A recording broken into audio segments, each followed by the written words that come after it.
These ladies, thank you for your music and even also for your intro music. We appreciate that.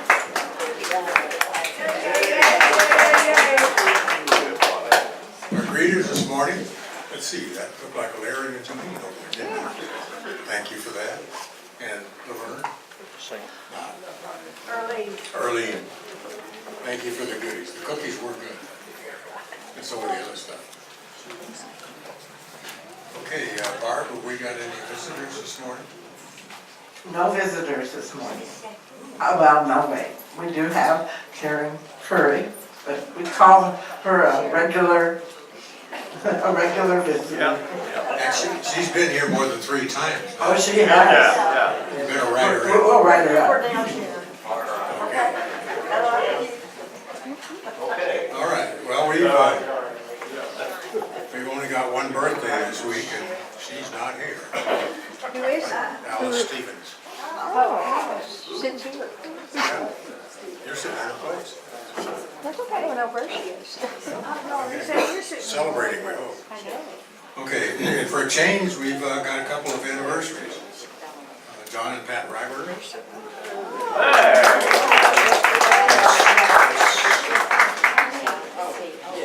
And that's today, isn't it?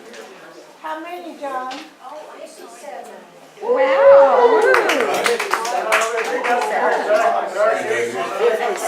the other couple is the Irbies, and I don't see them here this morning.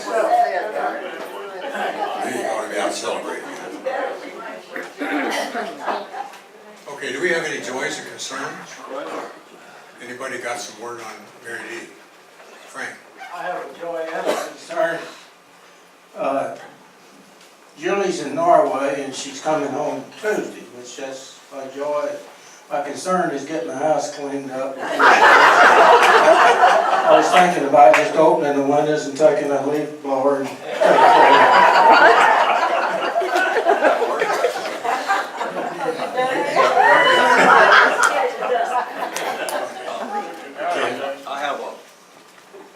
I have a report on Mary D.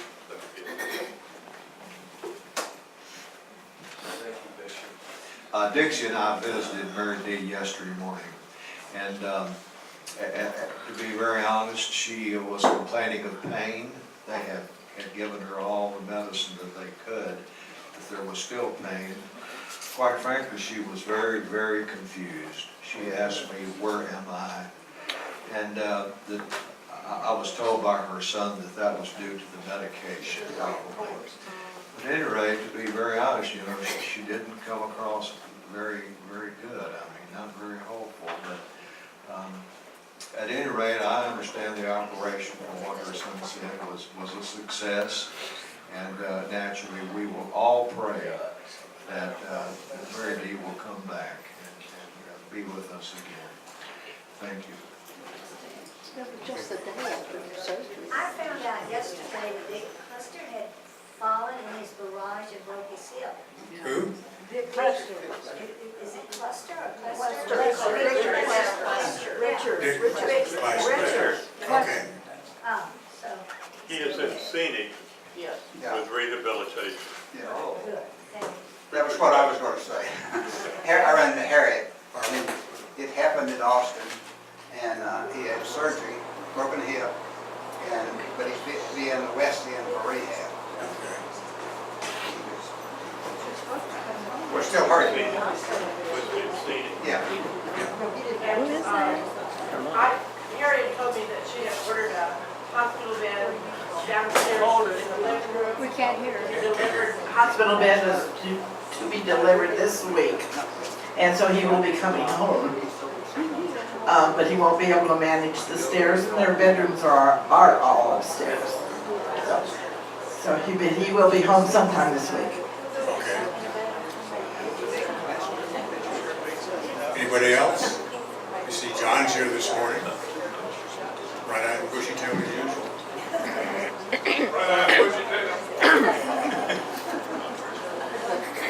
Okay, I'd just like to ask you all to pray for John because he has to go have a bone marrow extraction this week and he's very weak. And the reason for that is because he's having some kidney abnormalities, and they feel this will pep up his energy some way when they start giving the hormone shots, and that's really all I know. And he's going to have a few painful weeks ahead of him. Thank you. Okay, okay. Now, Come on. John.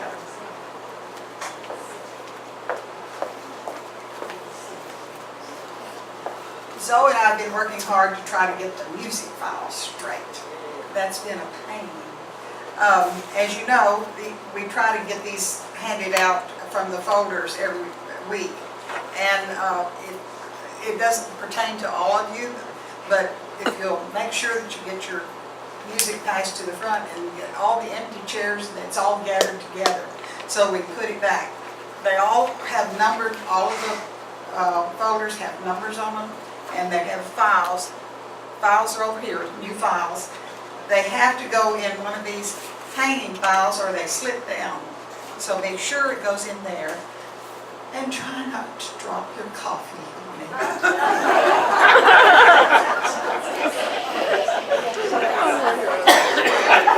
I think she wanted to say or else. Okay. Mr. Ratcliffe has something. Look at this time. I like that time. Just wanted to say that this last Monday, we went to the Round Rock baseball game. Thanks to Mary Beth Burns, all 40 tickets were used.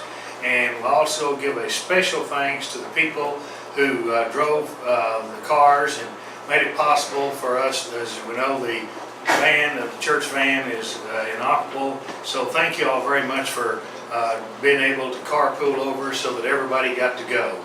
One other announcement is that after the 11 o'clock service, across the street, we'll be presenting the Bill Jones Scholarship Fund, and the recipients this year are Connor Elston, his twin sister Sarah Elston, and Luke Skills, and we'd like to invite you to come over to that, and later on we'll try to have those three young people come to our class and let y'all have an opportunity to meet them. It is just amazing the talent and the dedication of these young people and their devotion to Jesus Christ and to the First United Methodist Church. Thank you.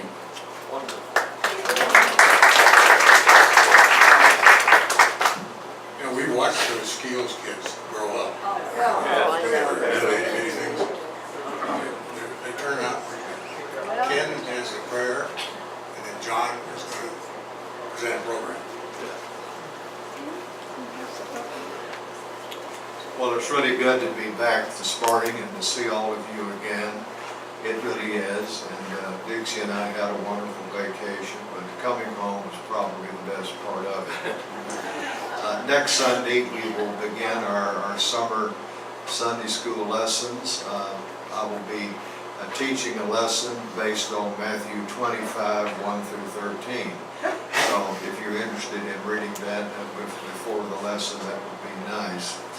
But today is Memorial Day, and so traditionally we have Memorial Day programs, and today it will be featuring John Ryber. John has worked very hard on this, and I will tell you, in my opinion, what you're about to hear has the same quality as a senior university lecture. So I think we're very fortunate to have this for our program today. Before John comes, let's say a word of prayer. Heavenly Father, we thank Thee for the members of this class and give them the strength and the courage to continue on in their lives and to do great things for Your kingdom. Heavenly Father, we thank Thee for our country. We know that at its best, it is the best. And be with our leaders, because they have hard decisions to make, and may all of us be good citizens and proud of our country. In Jesus' name do we pray, Amen.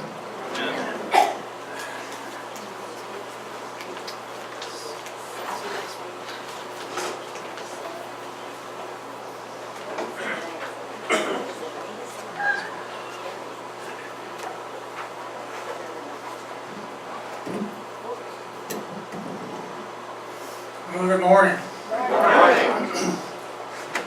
Well, one Sunday last July, Ken got up and gave us a presentation on General Dwight Eisenhower. He did a very good job. I enjoyed it. I thought the class received it well.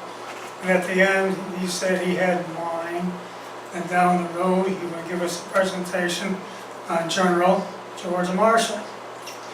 Well, ever since then, I've been thinking periodically, you can't let the deck get tilted too far in one direction. And so I called him up about 6 weeks ago and I told him that. And I said, somebody in here has to get up and talk about an admiral. And he agreed. And he promptly nominated me to do the job. So here I am with the assignment in hand. And what we're going to do this morning is I'm going to introduce you to Chester Nimitz, Texas Admiral from the Hill Country. Born right down here in Fredericksburg in 1885. Fredericksburg was established in 1846 by German immigrants.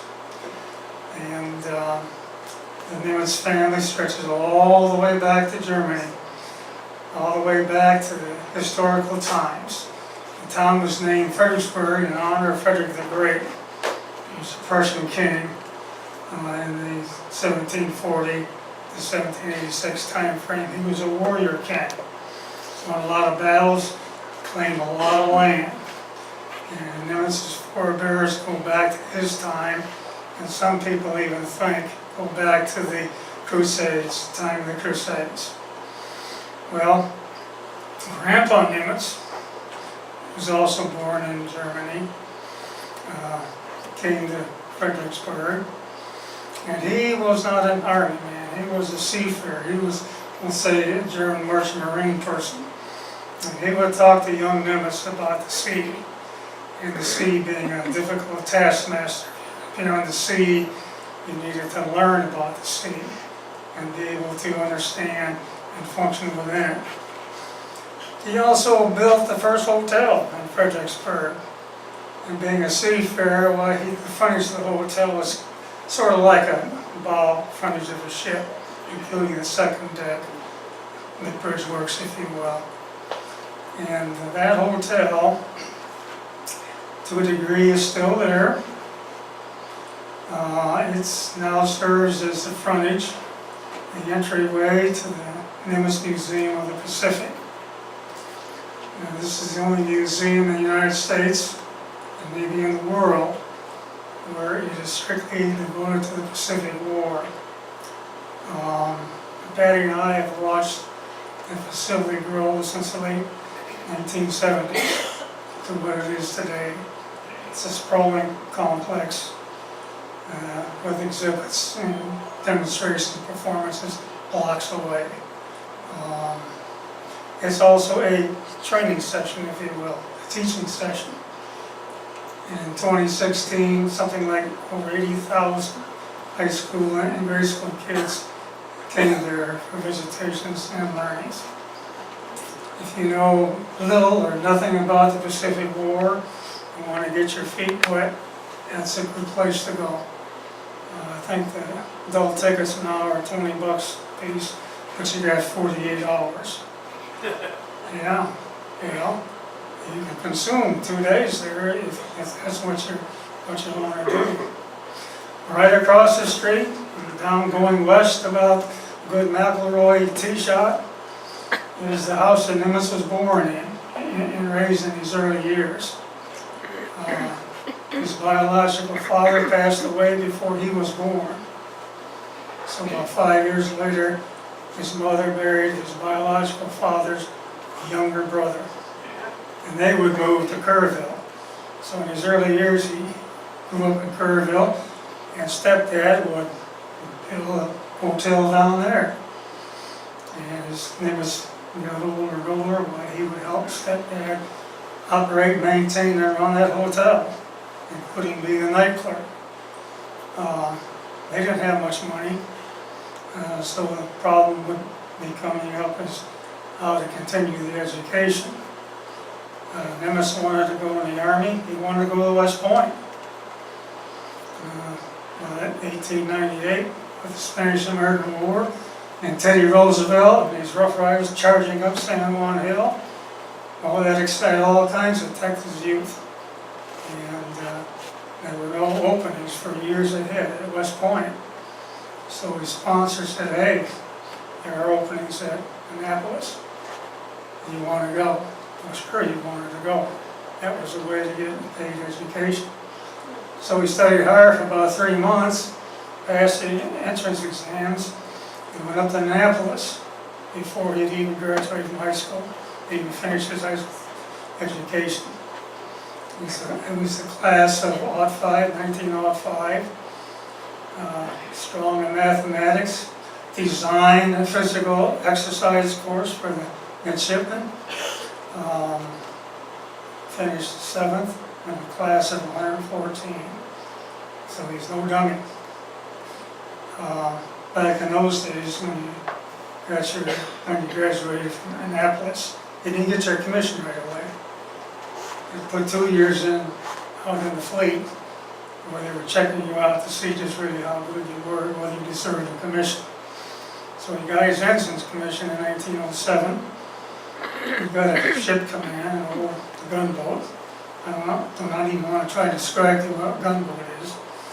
But then he got a commission to be a captain of a destroyer, one of those old 4-stack destroyers, 40 of which we gave to the British in 1940 to help supplement their fleet. Well, one night while Nimitz was asleep in the cabin, the helmsman ran the ship aground. Now, in the Navy, you don't want to run your ship aground. You don't want to have a collision at sea. And you, the captain of the ship, you're responsible. So he was court-martialed. Neglect of duty was the charge, and a letter of reprimand was put in his jacket. And he had requested battleship duty, and they put him off into the submarines. And the submarines were a relatively new thing in the Navy at that time. So some would look upon it as a form of further punishment for having the ship running around. When he would get command of several subs, in 1912 he would convince his superiors that he needed to go to Germany to study German submarine technology, design, the operation, the engines. And he also was in Belgium for a couple of months, studying diesel engines, learning all about diesel engines. He left and came back to the U.S. about 2 months before World War I started. And of course the Germans, with their submarine technology, ruled the Atlantic during that period of time.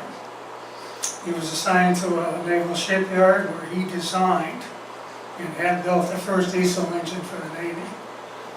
And that diesel engine was put aboard a newly commissioned tanker ship in which he was assigned the command of. And when we entered World War I, and we started transporting the troops over to France, that tanker went along, and he began to develop and test experiment loading at sea, loading fuel at sea, underway. Well, he was then sent to be the chief staff member of the admirals of the submarine fleet landing forces. After the end of World War I, he had another sea command. In 1922, it was time to go through the Naval War College. The Naval War College is where you learn a lot of things: geopolitics, economics, history, and you also study past naval battles from the standpoint of what went wrong, what should have been done, and so on and so forth. And as the so-called graduation exercise, you, the student, design your own naval battle, which means you had to design the offensive part, design the defensive part, and justify to the staff and your classmates why defense and the offense won the battle. He was in a class of 5. It was interesting to me is that all 5 of those battles, the enemy was Japan. And Nimitz's battle plans that he had, he would use some of those in his command in the Pacific during World War II. He would have further commands at sea, and in 1931 thereabouts, he was assigned to the base of San Diego, big naval base during those times. And he would run into an officer about a year and a half younger than him, a year behind him at the academy by the name of Raymond Spruance. Now, they were in different sectors of the base, doing different things, but they lived on the same street. They lived on the same side of that street, 4 houses apart. And the Nimitz kids would play with the Spruance kids, and the Spruance kids would go to school with the Nimitz kids. And on many weekends, they would go up into the hills east and northeast of San Diego for hiking and camping. And he would get to know Spruance like the back of his hand. And about 10 years down the road, that would become very, very important. Well, during the 30s, he had commands of destroyer divisions, cruiser divisions, and had a stint at Pearl Harbor. And at Pearl Harbor, he designed and had built the submarine bases at Pearl Harbor that the Japanese forgot to take care of in the attack on Pearl Harbor. In 1939, 1938, he had risen to the level of a rear admiral. In 1939, he was appointed to run the Bureau of what they call the navigation at the time. It was kind of a hodgepodge type of bureau. It's charged with the logistics of the fleet, getting supplies, materials out to the fleet, fuel, supplies, and things like that. Also, they had a personnel section where records are kept of all the people in the Navy, file jackets, performance records of all the officers. And that's where he was when the Japanese attacked Pearl Harbor. And within a few days, by the powers that be in Washington, they decided they had to get General Short and Admiral Kimball out of Pearl Harbor. And they would become, in a way, the scapegoats for the disaster of Pearl Harbor. Not a good chapter in our history, and the Kimball grandkids are still trying to clear his name. But anyway, who was going to become the new commander-in-chief of the Pacific Fleet was the overpowering question at that time. So you had the big wigs in Washington, you had the secretaries of the Army, Navy, you had General Marshall, President Roosevelt, and Admiral King, who at that time was the commander-in-chief of the Atlantic Fleet. Who was going to become the commander-in-chief of the Pacific Fleet? Well, Admiral King was kind of evidently very crusty, a person who believed that his lamp in the hallway was the only one that was lit. He says there's only one person in the United States Navy that should have the job, that can handle the jobs, commander-in-chief of the Pacific Fleet. Okay, Admiral, who is it? Me. He says, I'm the one. No, you're not going to have it. You're going to become the top dog. You're going to become commander-in-chief of the entire Navy. I don't want that job. I want to be commander-in-chief of the Pacific Fleet. I said, no, you're not going to have it. Well, I let him fulminate for a while. And when he finally calmed down, he said, okay, Admiral, who do you want as your commander-in-chief of the Pacific Fleet? And he said without hesitation, Nimitz. So Nimitz had a few days left in Washington to break in his successor, but he also took the time to read all the file jackets, all the performance reports of every officer in the Pacific Fleet. He did this by the midnight oil. Washington was so spooked at that time after the Japanese attack on Pearl Harbor. They saw Japanese everywhere. They were worrying about Japanese submarines coming up the Potomac and firing on Washington. the Army established machine gun post every other intersection. And when the sun went down, the lights did not come on. So he literally was reading those reports by his lamp. And he would discover that his friend Struance, at that time, was judged to be, of all the officers in the Pacific Fleet, was judged to be the thinker and the strategist. And that would be important to Nimitz about 5 months down the road. He also discovered that Pacific Fleet's chief intelligence officer spent 3 years in Japan, 1936 and 1939, as a naval attaché. Naval attaché is responsible for the ambassador and keeping him abreast of all naval matters in his area, which then would be China, Japan, and Russia, which had a big naval base on the Pacific Siberian coast, Vladivostok. Admiral Halsey, in 1924-27, was a naval attaché to our ambassador in Berlin. And his area of expertise, of observation, was Poland, Scandinavian countries, Denmark, anything that moved in the Baltic Sea. So it was a very important job. It's a very responsible job. And so it was recognized that this intelligence officer had had that type of a background. Well, when it come time to leave Washington and head for Pearl Harbor, he wasn't going to fly. I mean, there might be Japanese airplanes up there shooting him down. So we had to take the train. And in these, remember the classic B movies in the 50s and 60s? The courier with his bag chained to his arm? Well, the courier accompanied Nimitz to Chicago. And when they changed trains, the courier said, "Sir, this is as far as I go with you. Here's a bag. They tell me there's a lot of stuff in here to read on your way to San Diego." And there was. You got all the detail of all the damage in Pearl Harbor that had been created by the attack. Yamamoto had another fleet at that time out in the Philippines, and they replicated the Pearl Harbor attack about 10, 12 clock hours later. We lost a lot of planes on the ground at Clark Air Force Base. We had more ships pounded at Seward Bay Naval Base than in the Philippines. So it was not pleasant reading for Nimitz.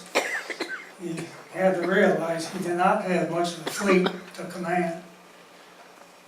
So he got out there, San Diego, and they flew out on Christmas Day to Pearl Harbor. He apologized to the crew of that plane for taking them away from their families on Christmas Day. And the very next day he had a meeting with Kimmel's staff people. Now you're going to put yourself in the place of Kimmel's staff people. Their boss was yanked out. The new guy's coming in. What's going to happen to us? Where are we going to go? Well, he called the meeting to order, and the first thing he said was, "You guys have had about 3 weeks to think about what happened in Pearl Harbor. I'm interested in your thoughts. So I'd like to have each one of you tell us, the group, what your thoughts are about what happened in Pearl Harbor and why." And they did. And when the chief intelligence officer stood up, he very simply said, around Thanksgiving, we knew something was going on in Japan. We knew something big was coming down. But Admiral Kimmel was busy, and he was. He and General Short were very busy, and there was a lot of pressure on him at that time. I did not want to bother him because I did not have details. That was my mistake. I should have gone to him. Bill Nimitz would say, by destroying the apparatus. Nimitz would say, We can hear you. Nimitz would say at the time, at that moment he knew he could trust that person. Okay? Which would 5 months down the road become very, very important. Well, in the early days of Pacific War, Admiral King back in his position in Washington. It was kind of a thorn in the side of Nimitz. As I implied a little while ago, King felt like he really had the only smart brains in the crowd. And he would try to dictate at times what Nimitz ought to do out there in the Pacific, so that was a problem that Nimitz had to overcome.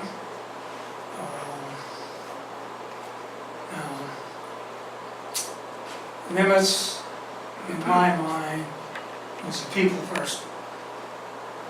He wanted his people to succeed, to be successful. He did not want to give a person a job that person could not take care of and do a good job at it. And as far as his commanders are concerned, he wanted to give his commanders the instructions, the battle plan, and warn them of any possible bad things that might happen. But once they're out there in the battle, it was up to them to do the best they could and use their brains to make adjustments if adjustments were necessary. And so he, like I said, he was very interested in his people. And he would choose his people, he would choose his commanders based upon the type of battle that he foresaw that was going to be coming up. Now, Nimitz never wrote his memoirs, to my knowledge. And the basic reason he didn't do that was he knew he would have to be critical. He would never second guess his commanders. He would never publicly call them down. And he didn't want to write his memoirs because he knew he would have to be critical at times. He didn't want to do that. I don't know what his religion was, how religious he was. I've tried to find out all kinds of ways I've tried to find out. I don't have an answer. I have a suspicion, but I don't have an answer. Now his wife was very, very religious. In many of his letters home, in the last paragraph, he would ask her to pray to God to give him the capability of making the correct decision. I don't know what her religion is. I've tried to go through the family tree. I don't know. I have my suspicions. But I just don't know. How are we doing for time? Fine. It's fine. 25. I must have left something out. Okay. We'll go to the next route then. May, June 1940, there's a war going on over in Europe. The Benelux countries have been occupied by Germany.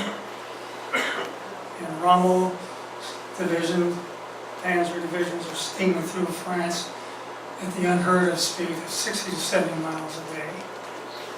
And half the German high staff thinks we should invade England and Scotland. The other half thinks you guys are nuts.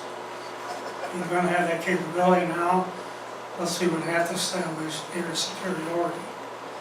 But the little group is detached to Norway to try to think about this, do some experimentation. It's called Operation Sea Lion. But the English public was pretty scared. They were convinced the Germans were coming. And half of Parliament wanted Churchill to strike a deal with Hitler. Of course, the deal with Hitler at that time would have been unconditional surrender. So instead, Churchill made his famous speech to Parliament, concluding with, we'll fight them on the land, fight them on the ocean, in the air, and on the beaches we will not surrender. And 1,000 years from now, the stories will write that this was our finest hour. Well, what I want to do this morning, in concluding our session on Nimitz, I want to talk about what I think his finest are, or maybe more appropriately, his finest battle was. Of course, that's just my opinion. But it will illustrate some of the things about the character that I've referenced about him, and how important people are in a line of chain of command. In my mind, the most important battle was Midway. In 1942, June 1942. I was reading something 5 or 6 years ago, maybe now, where the author had listed what he thought was the 10 most important battles in American history. And Midway was on the list, and so was Gettysburg. And there's a similarity between the two battles. July 4th, 1863, Lee was going to have his regular morning meeting with his generals. Only half of them showed up. And they told Lee that they'd lost too many officers, lost too many men, we can't win. And so Lee had to retreat. That retreat meant that for the rest of the war, that was the furthest north that the Confederate forces would get. In the battle for Midway, when Yamamoto was told that he had lost the 4th carrier, he knew he couldn't win. He could not take Midway. So he retreated. And that meant at that point in time, for the rest of the war, that was the furthest east the Japanese Navy was going to get. Now we knew they were coming because we had broken the Japanese top secret naval operating code. So we knew we could monitor the buildup of this great fleet, over 200 ships. We could almost identify ship by ship by ship what's going to be in that fleet. We knew that 5,000 plus Japanese Marines are going to be on 7 transport vessels. We had that much knowledge by the 1st of May. And Admiral King had wanted Nimitz to keep his carrier forces down in the Southwest Pacific because that's where King thought the action was going to be.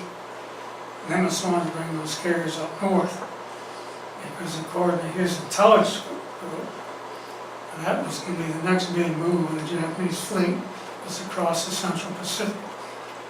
And Nimitz had one heck of a time convincing King. And that's what he needed to do. So when his chief intelligence officer came to Nimitz and said Midway is the main target, Nimitz said, we've got to defend Midway. We can get a message out to Spruance and Halsey to get their fleets back to Pearl Harbor as fast as possible. Send a message up to King's intelligence group in Washington telling them that Midway is the main target. We will prepare to defend Midway. And then you, Mr. Intelligence Officer, got 72 hours to tell me what Yamamoto is going to do. Well, Nimitz had a people problem. Who is he going to have in command of the fleet out there in Midway? Well, he didn't want Halsey. Because this type of operation, you had to do some thinking. You wanted people that had a cool, calm demeanor, operate well under pressure, and could think. Halsey was a great commander, but he's also a very, very aggressive commander. And Nimitz could not, in his mind, could not afford to have Halsey out there because we didn't have hardly anything left anyway. So he wanted to have Spruance there because of how Spruance functioned mentally as well as physically. And the idea of going to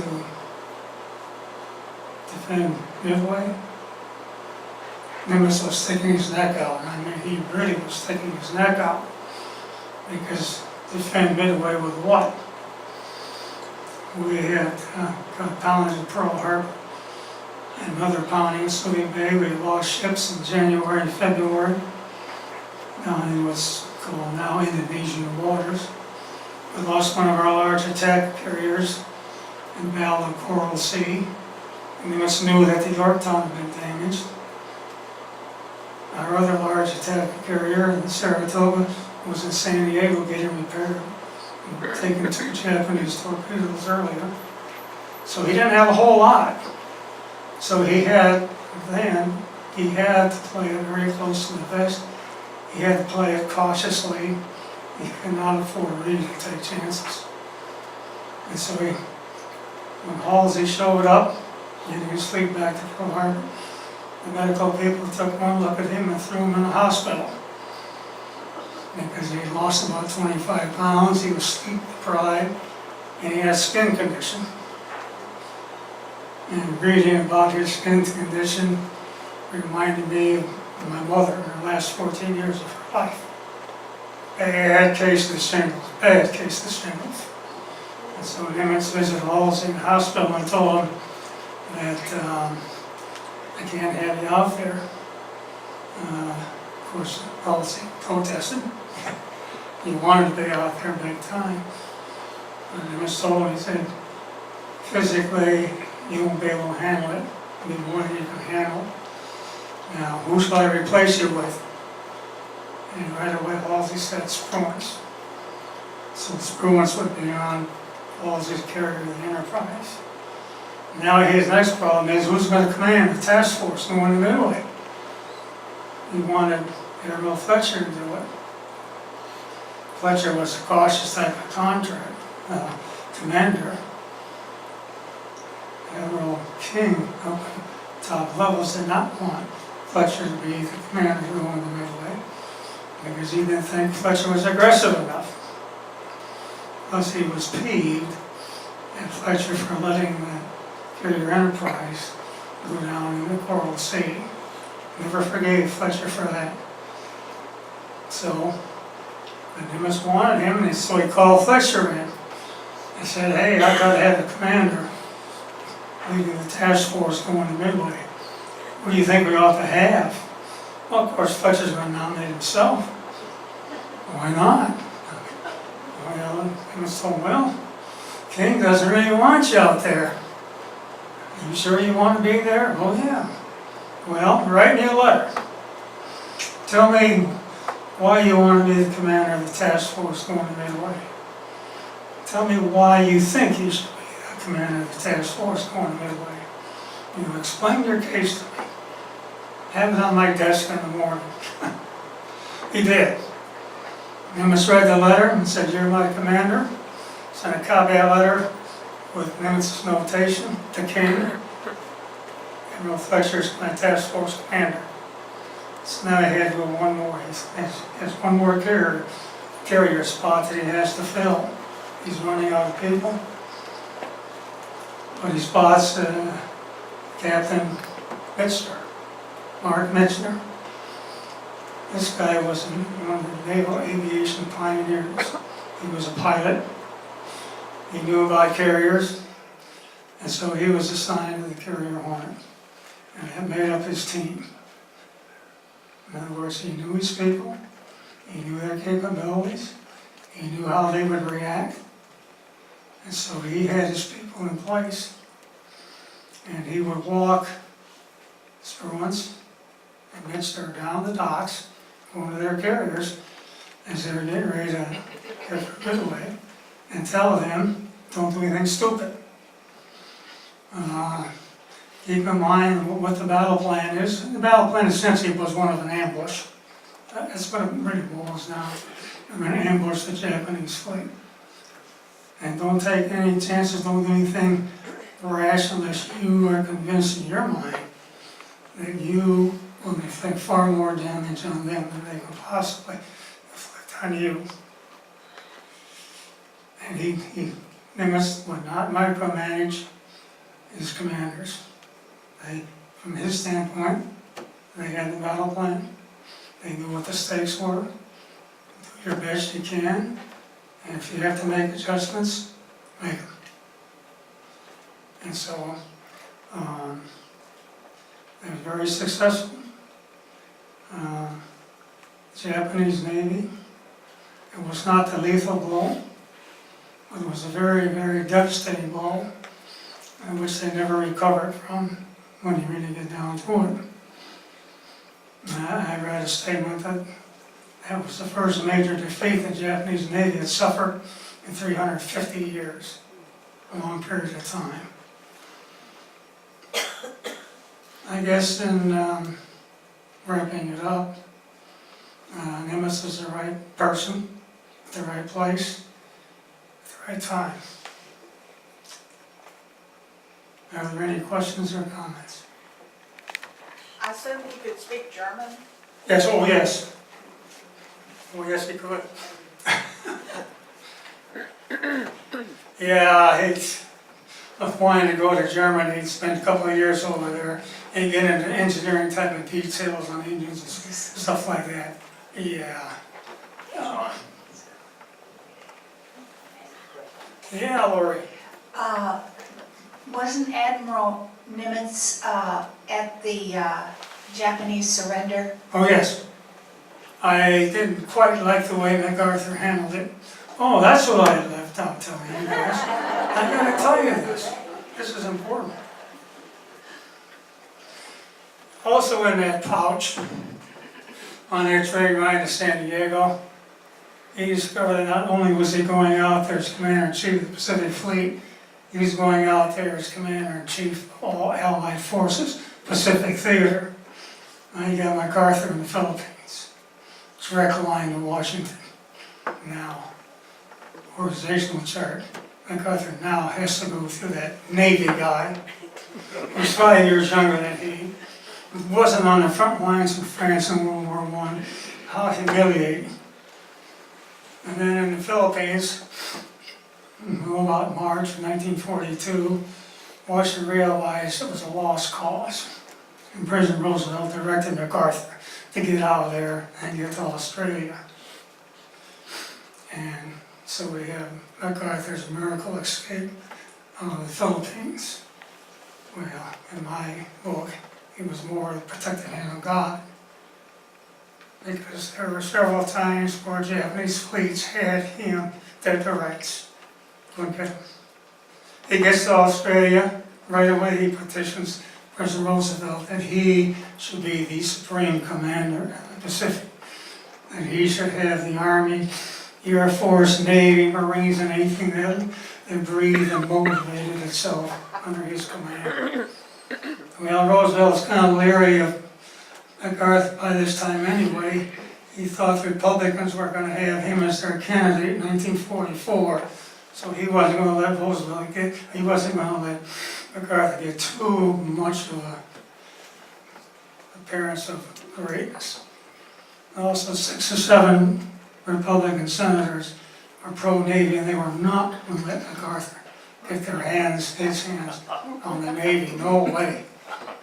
But they had to do something. Japanese Navy took about 10 days to destroy the British Southwest Pacific Fleet in January. And when Singapore fell in mid-February, for all intents and purposes from that point on, the Pacific War was the U.S. versus Japan. And we had 2 commanders out there. So they redesignated MacArthur as Supreme Commander of all Allied Ground Forces, Southwest Pacific. And Nimitz was Allied Supreme Commander of all Allied Naval Forces, Pacific Theater. Well, we had the Marines on them. And then the 2 would have to periodically meet, and they could not agree on how to conduct the Pacific War. MacArthur wanted to slug his way back island by island by island. And Nimitz said, that's no good. You know, had 2 years in length of war, another 1 million casualties. So they sort of agreed to disagree. And Nimitz would say in future times that his relationships with MacArthur were very frosty. And Nimitz would go on what was called the Island Hopping Campaign, only going after those Japanese islands that had strategic value to us. In other words, where he can build runways or improve runways, or he can build deep water ports, establish forward maintenance supply bases, all with the idea of being able to interdict Japanese supply lines. In a way, slowly starve them out. Not so much food-wise, but everything else. In conclusion, Nimitz would say in later days that the Midway was the crucial battle of the Pacific War. After Midway, we, meaning the United States Pacific Fleet, could do anything. Meaning, we had the control. We would dictate the battle, where it was, what type of battle was going to be. Not immediately. It wouldn't take place till the end of the year, 42, when the shipbuilding programs that were started in October of 1940 began to kick ships out. A lot of those ships came to the Pacific Fleet. At the height of the war, Nimitz had 1,000 ships and 2 million men under his control. And he would succeed King at the end of the war as Chief of Naval Operations. And Spruance would succeed King at Nimitz as Commander-in-Chief of the Pacific Fleet. Very interesting time frame, history-wise. Anybody else? Yes, David. When did Nimitz pass away and where is he buried? Okay, good question. Nimitz passed away from a stroke in 1966. And he, Spruance, and I haven't talked about Turner, I haven't talked about Lockwood. Those 4 and their wives are buried side by side in Gulfport Cemetery overlooking San Francisco Bay. By design, while they're all still living, by design. That's what they wanted to do. No, he's not in Arlington National. Halsey is, but Spruance and Nimitz are not. Anybody else? Okay, that's. Well, thank you for listening.